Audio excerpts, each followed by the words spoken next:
जब भारत की आजादी की लड़ाई चल रही थी, महात्मा गांधी लड़ रहे थे, भगत सिंह लड़ रहे थे, चंद्रशेखर लड़ रहे थे, सरदार वल्लभ भाई पटेल लड़ रहे थे, उनमें सबके साथ महिला बराबर में खड़ी होकर लड़ रही थी।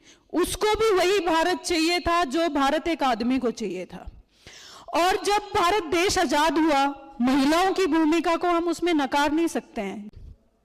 तो जब हमने बराबर की भूमिका वहां पे निभाई और जब भारत आजाद हुआ, महात्मा गांधी जी ने, सरदार वल्लभ भाई पटेल ने एक सपना देखा, भारत एक विकसित नए भारत का।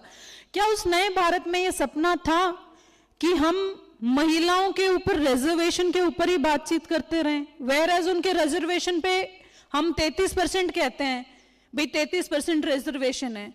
हम इस देश की 50% आबादी है, हम कहां इक्वल हैं? सोचने वाली बात है।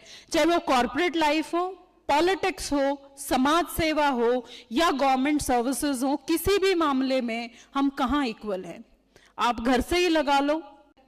जब हम घरों में ही इक्वल नहीं है, हमारा हाथ बटाने के लिए घरों में ही नहीं है कोई, तो हम क्या सोच सकते हैं कि हमें राजनीति जैसे फील्ड में इक्वल स्टेटस मिलेगा?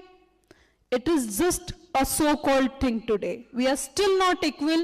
We are still far behind the people, the males of this country. जो आजकल हम पिछले, जब से आज 75 साल हो गए हैं देश को आजाद हुए, आज भी महिला बराबर की नहीं है, आज भी वो पीछे ही खड़ी है आदमी के।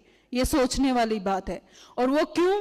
क्योंकि ये चेंज तो हमसे शुरू होता है, हमारे घरों से, हमारे खुद से शुरू होता है। जब हम हमारे घरों में ही इक्वल स्टेटस नहीं देते फीमेल को, बाहर देंगे कैसे?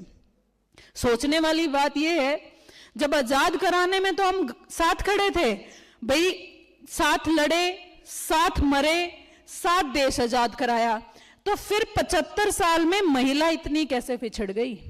राजनीति के फील्ड में भी, सर्विसेज में भी, कॉर्पोरेट में भी और बिजनेस में तो हमारा नाम ही बहुत पीछे आता है। There are only a very few women's.